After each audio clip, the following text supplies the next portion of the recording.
Welcome to In the Box Seat. I'm Ray Fewings and it's great to be back on Channel 44 talking about greyhounds. The next month in greyhound racing is going to be probably the best all around the nation. We've got coming up on Thursday night the Coca-Cola South Australian Derby. It's a wonderful field. Unfortunately, there aren't too many South Australians in it, but it's brought together a classic group of Victorian greyhounds, and the winner is pretty well concealed in my opinion. Also, we've got the Sister Cities Cup coming up. Now, that's a match between Australia and New Zealand, and they're going to be racing down here at Angle Park, so we'll get the best of the dogs from the two countries there. And, of course, the Adelaide Cup is only just around the corner. October, the Adelaide Cup for Triple M, and it's going to be a fantastic lineup. Now, we're trying to get Fabregas over for the Adelaide Cup. He's the best greyhound in Australia at the moment, but the problem is that Paul Westerveld, the fellow that owns him, has been inundated with requests to use the dog at stud.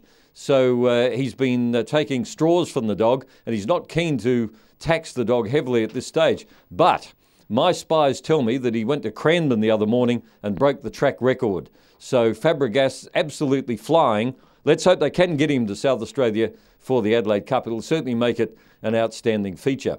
Now, there is a downside. We went to Strathalbyn on Sunday night for the heats of the Strathalbyn Cup, and lo and behold, after two races, the lure broke down there, and they had to call the meeting off. Now, this means that the Strathalbyn Cup has been further delayed, and it won't be run until November 11 and 18.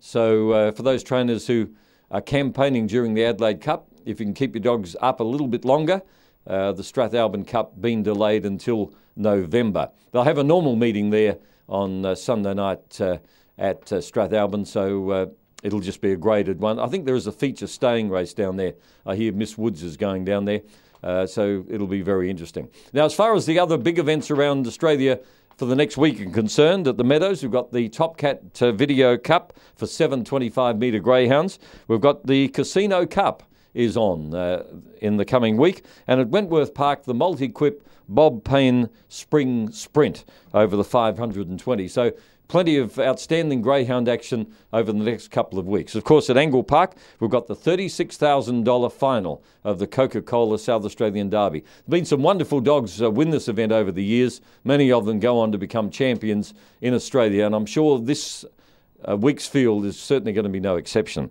We've also got the Cup, as I mentioned, as far as the Sister City, Brisbane, Christchurch and Auckland all qualify for the $40,000 grand final at Angle Park on September 27. And Port Augusta's got a meeting coming up as well. The Sky Tavern Oaks and Derby for their best eight meeting as well. Now, as far as tips are concerned, we're running a bit late with the box draw for Thursday, so we haven't come up with too many. But on Wednesday, the Honeys have gone for race 8, number 6, Squiggly Wiggly. She's had a couple of second placings here recently and is working up towards a win. She has run a handy 30 and 86 at the Meadows, and it's only a matter of time before she wins one at Angle Park on a Wednesday. And in race 9, number 3, Fast Kumbiyana, as usual, the Stamenkoviches, they look after their dogs early in their career and they dodge the good ones wherever they can, and they take them through the lower grades, give them the best possible easy run they can. And Fast Kumbiyana is probably well graded on Wednesday. He's the best dog in it by far. On Thursday night, the box draw's not out yet, but in race 1, Blackall's Boss is the dog to watch here. High quality Victorian, won the Group 2 Shepparton Cup back in July. He's coming over to get ready for the Adelaide Cup, and provided he draws well on Thursday, he'll be very hard to beat. And of course, race 8, the Coca-Cola SA Derby, the tip from the Honeys is number 3, Peter Rocket. Peter Rocket, having his first run here last week, ran into trouble on at least 2 occasions and still ran within a couple of lengths of the best time of the night. He's a very, very smart dog. It's going to be a great final. Spud Regis, I reckon Gregorio Verbale will improve out of sight. And of course, Peter Rocket, numbers 1, 2, 3 are the dogs to watch in the Coca-Cola Derby, in my opinion. And the In the Box Seat special is in the distance race this week at Angle Park. Abdon Bale. He's been saved especially for Angle Park. Could have gone to Strath. They made the right move. They're racing him on Thursday night in the distance race at Angle Park, and he will be the dog to beat. Coming up in a moment, Chris Cotton had a fair bit of publicity lately, much of it undeserved, but he'll be joining us shortly.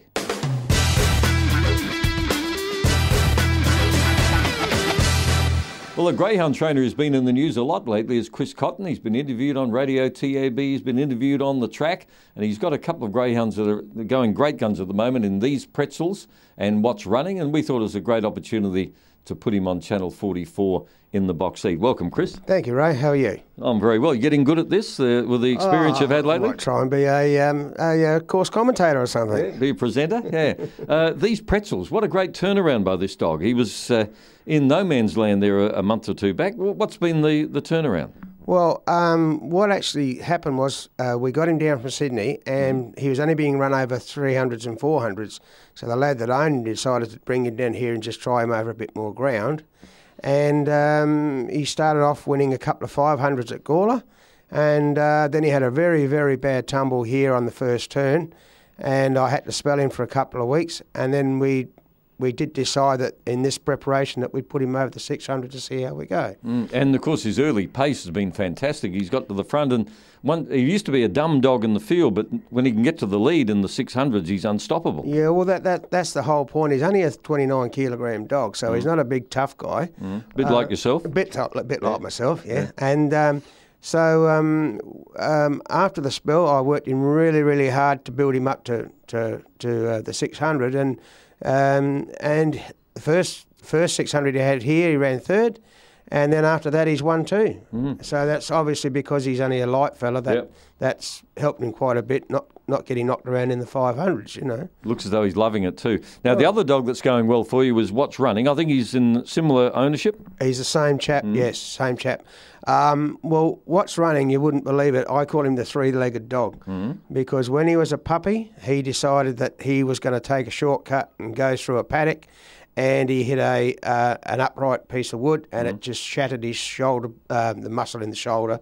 So I didn't think he'd ever race, but we've got him racing, and it's a shame he's only got 3 legs because I reckon he could have been a real special dog if he'd had 4 legs, you know. Yeah, I've seen it. There's a muscle missing. It just hasn't developed, has it, on one shoulder? Shattered. It got absolutely shattered. So he's a fast dog that's running. I guess the query is whether he'll ever get the 500. Well, I've stepped him up also in work again, and he's actually having a run tonight over the 500. He has had a couple. He's ran a second.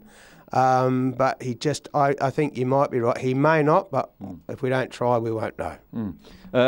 You've been in good health lately. We often see you at the track receiving medication to keep you going. Yeah. No, I'm going a lot better than I have been lately. Yeah. Well, you've been winning a few. That's the reason. That makes the whole world happy, doesn't it? Yeah. Got pups coming on by Nitro Burst. Yes, they're coming on. They've been broken in, and I've thrown them back out in the paddock, and they'll probably start back in work in the next couple of weeks, and I'll go onwards and upwards with them, you know.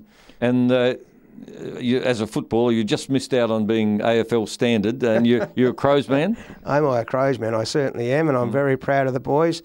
Hopefully they can go on with it, but I think probably Hawthorn should win it, unfortunately, but we never know. They all might fall over. If you're in it, you've got a chance to win it. It's like being in a race, isn't it, Ray? Chris Cotton's been our guest. We do thank you, Chris. Okay. Thank you for joining us on In the Box Seat. Don't forget the Coca-Cola Derby on Thursday night. It'll be a fantastic meeting. I reckon if you come down every Thursday night from now on for the next 5 or 6 weeks, you'll see the best greyhounds in Australia racing here.